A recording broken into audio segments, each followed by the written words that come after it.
receivers downfield against the Vikings. Ineligible player from the offensive team downfield. That penalty cannot be enforced. We will go to overtime. Each team have 2 timeouts.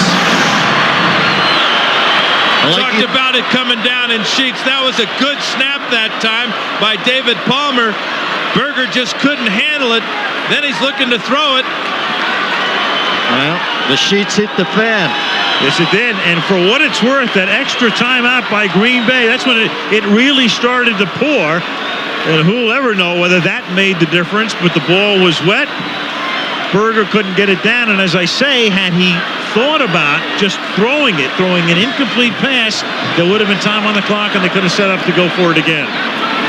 That's asking an awful lot. A lot, yeah. You know, Berger's just trying as hard as he possibly can, trying to get the ball down the field.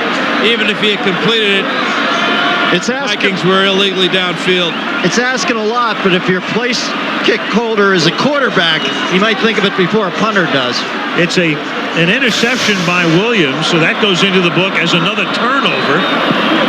That's 5 turnovers tonight.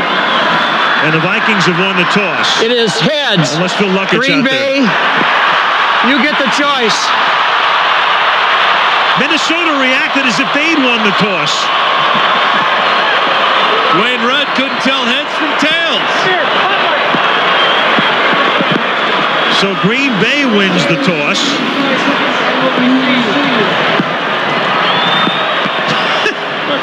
Abner Haynes kicking away. Half of regulation within 2 minutes. It's pelting down, folks. I wish you could see the booth here. We've got all the monitors wrapped in saran wrap. It's surreal. Mitch Berger to kick off. Green Bay receiving the kick. It is fielded by Allen Rossum at the 5-yard line, who earlier had a 90-yard return. And this time he has a 14-yard return up to the 19-yard line. This is the 6th time these teams have gone to overtime. Here are the numbers through the first 60 minutes. And the big thing for Brett Favre is his passing yardage in the second half, just 33 yards passing. Vikings have been able to run the ball well, control the total yardage stats. But in a tie game, these penalties have just killed the Vikings. If I was Sherman to motivate the team, I'd just send Favre out and say, you call the plays, my man. Wouldn't be a bad idea. From the 18-yard line, they begin with a run by Green. Amon Green bangs his way up to the 28-yard line for a first down. The one thing now, when you think about Amon Green, the one knock that he's had in his career in the NFL, and it's been a short career of just 3 years, is that he does have a tendency to fumble. Mike Sherman says he thinks he's over that. Most of his fumbles come early in the seasons, but you got to wonder about it in this type of condition. I'd have called it a first down prematurely. They're going to measure here, spotting the ball at the 28-yard line, bringing the sticks out. So wet, they're dipsticks. First down. What'd I tell you? Eagle-eyed. Tough to find a dry spot on the ball for the quarterbacks to throw. The advantage that Favre has, he has very big hands.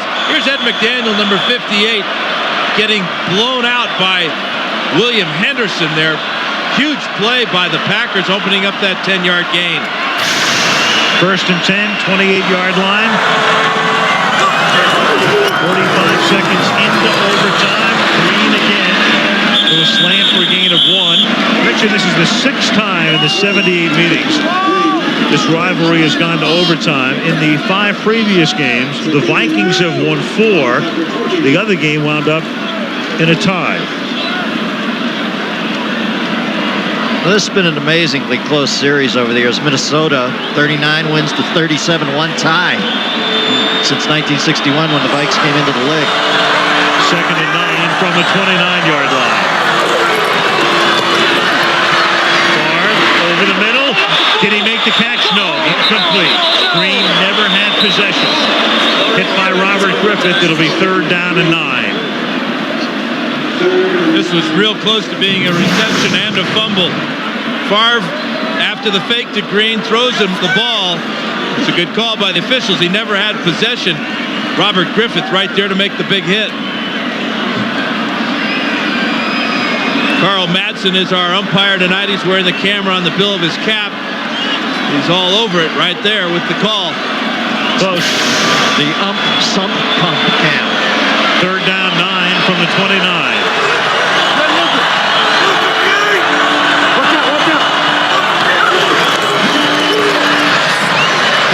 Wide open is Schrader. He makes the catch at the 49-yard line of the Vikings.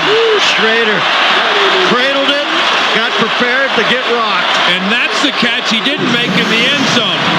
Very similar post route. Watch this catch and watch the hit by Tyrone Carter right there.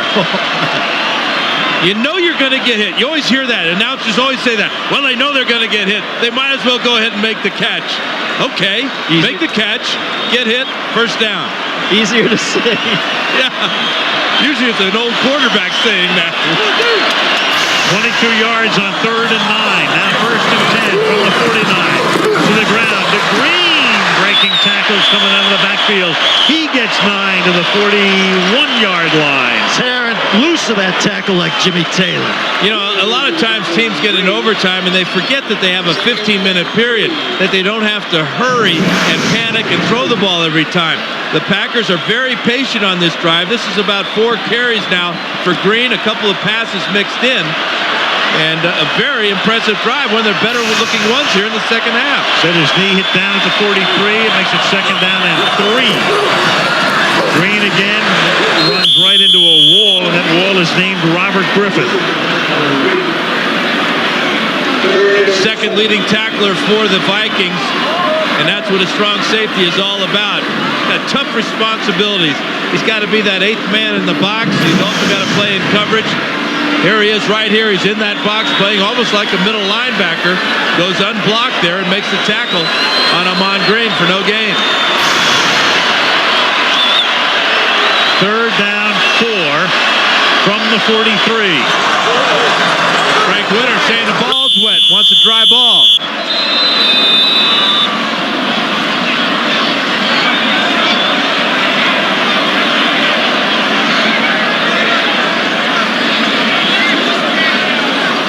Little wipe job. I was wondering what the official lingo was on that. That's what it is.